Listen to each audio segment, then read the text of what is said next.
Salve, salve, prezado internauta! Seja bem-vindo ao nosso programa mensal. Professor, que instrumento é esse? Eu peço você já para se inscrever no nosso canal, clicar no sino e também clicar no joia para você curtir e compartilhar esse conteúdo e tantos outros.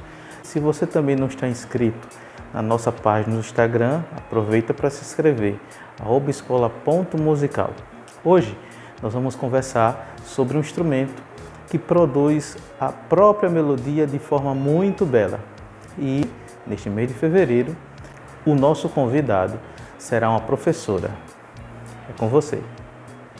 Olá pessoal, eu sou a Sara Lins, eu sou flautista e estou aqui no vídeo de hoje para falar um pouquinho sobre a flauta transversal, um pouco da sua estrutura, de como ela é entendida, de como a gente conhece hoje em dia, de onde ela surgiu, os seus detalhes históricos, para que vocês possam conhecer um pouco mais desse instrumento tão antigo e tão magnífico que continua nos abrilhantando, com sua presença e som. Então fique com o vídeo e espero que vocês gostem. A flauta moderna, ela mede aproximadamente 67,3 centímetros, ela é afinada em dó e possui 16 furos circulares cobertas por chaves. Às vezes são abertas, dependendo da fabricação da flauta, ou são fechadas. E ela é feita de um material de metal. A flauta transversal é dividida em 3 partes: o bocal, ou também chamado de cabeça, o corpo e o pé.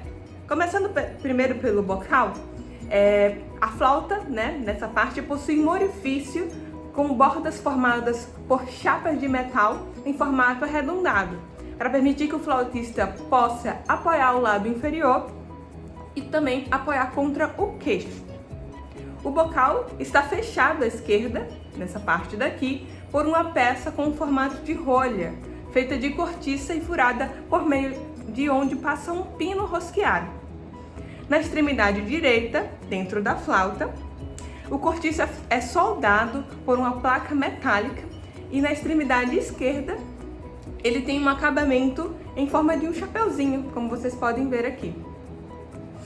E movendo-se o bocal, ajusta-se a afinação da flauta.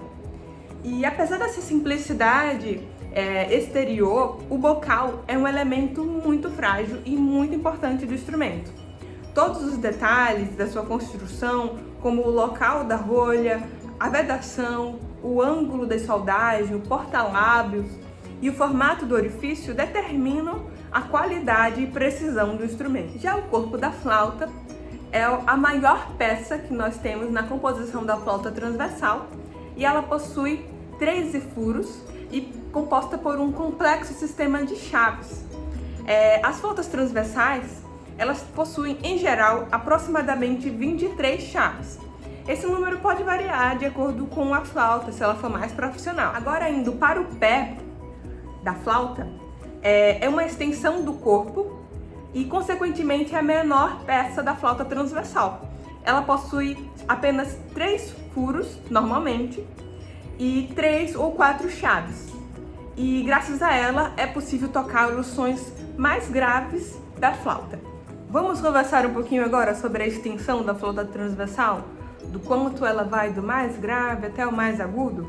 Bom, a flauta transversal soprano, que é a que eu mostrei para vocês, que é o mais comum tipo de flauta que se encontra, ela possui 3 oitavas completas, que vai do Dó 3 até o Dó 6, podendo chegar até o Sol sustenido 7.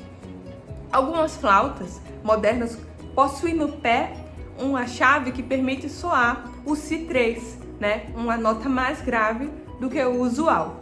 Há alguns tipos de flauta transversais que também estão na família da flauta soprano, que seria a flauta como piccolo, que seria o flautim, e o registro dela começa uma oitava acima da flauta transversal comum, a flauta transversal soprano. Existe também a flauta baixo, que começa 2 oitavas abaixo da flauta transversal soprano, e a flauta alto, que começa em Sol 3. Existem também as flautas de bambu e madeira, conhecidas como pífaro ou pífano, e bansuri, quena, entre outros nomes dependendo da região. E isso muda de acordo com os países e às vezes mudando o esquema de notas e embocadura. E é muito usado como um instrumento de música tradicional de diversas regiões, cujo registro pode variar muito conforme a tradição cultural considerada. Como será que a gente pode considerar o som da flauta transversal? A gente pode dizer que o som da flauta transversal é melodioso, é de um timbre mais suave. Agora vamos deixar um pouco da estrutura da flauta de lado e vamos nos aprofundar para entender um pouquinho como surgiu a flauta, de onde veio esse instrumento tão característico, né? Então, a gente pode entender, a partir de pesquisas de arqueólogos, historiadores, né, que a partir desses homens primitivos, eles estavam ouvindo os sons do vento que batiam no bambu e percebiam que criavam sons que permeavam os pensamentos das pessoas. E esses sons eram associados a seres mitológicos, aos espíritos da natureza, aos anjos e até mesmo deuses. Então foi quando o homem dominou o fogo e aprendeu a mantê-lo aceso, soprando suavemente através do caniço. É por volta dessa época que deu origem à primeira flauta do mundo. Ela foi encontrada, né, e estima-se que tem aproximadamente 40 mil anos. E com o passar do tempo, os humanos foram construindo ela em ossos de tíbia ou tubos de bambu e eram usados para fins ritualísticos. E a partir disso, a flauta foi se inserindo nas civilizações, ela foi se caracterizando através da cultura de cada povo e foi se adequando a ela. E a gente vai voltar agora para uma parte da história um pouco mais recente, não há tantos anos atrás, no período pré-histórico, mas sim no romantismo. Um músico, compositor, pesquisador de instrumentos e engenheiro chamado Theobald Boehme, ele que foi o criador da flauta de prata, da flauta de metal, como a gente pode conhecer um pouco mais hoje em dia. É desse modelo que a gente está falando, um modelo que foi inspirado no Theobald Boehme. As flautas que são usadas hoje em dia são todas com base nesse instrumento que foi criado em 1847 por Boehme. Ele foi a pessoa a acreditar que os furos das flautas tinham de ser focados em um sistema acústico e não tinham a ver tão simplesmente com a facilidade do dedilhado do flautista. Então a flauta foi muito modificada, né, por diversos fatores. Com o passar dos anos, muitas pessoas, estudiosos da música, foram fazendo as suas adaptações.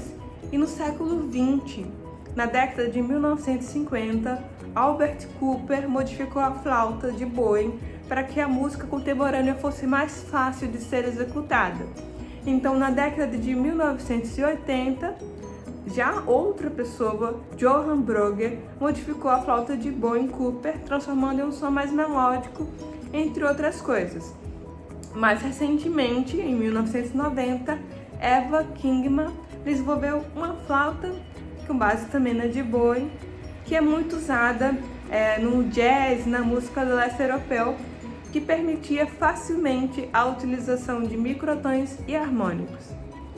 Então a gente pode situar, né, mais precisamente que em 1970 foram criados outros modelos derivados da flauta transversal, como aqueles que eu falei da família da flauta, como a flauta alta, a flauta baixa, criada especificamente para músicas modernas e conjuntos de flauta. Então é isso, pessoal.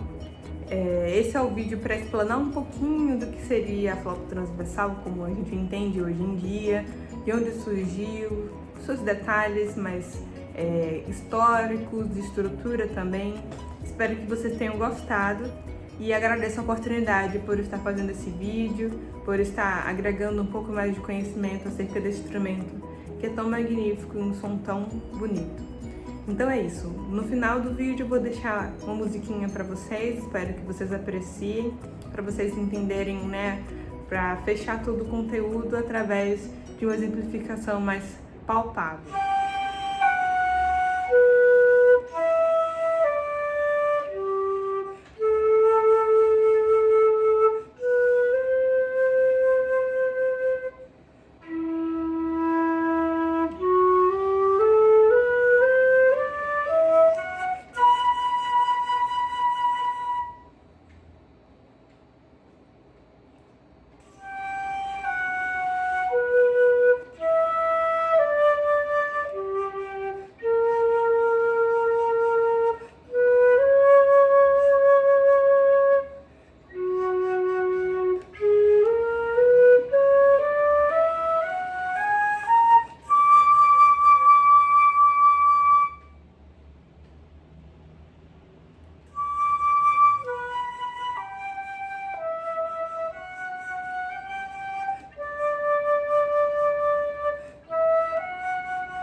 Muito obrigado, Sara, pela sua participação, que você possa desenvolver esse seu trabalho, tanto na flauta transversal, que eu sei que você toca muito bem, como também no teclado e no violão.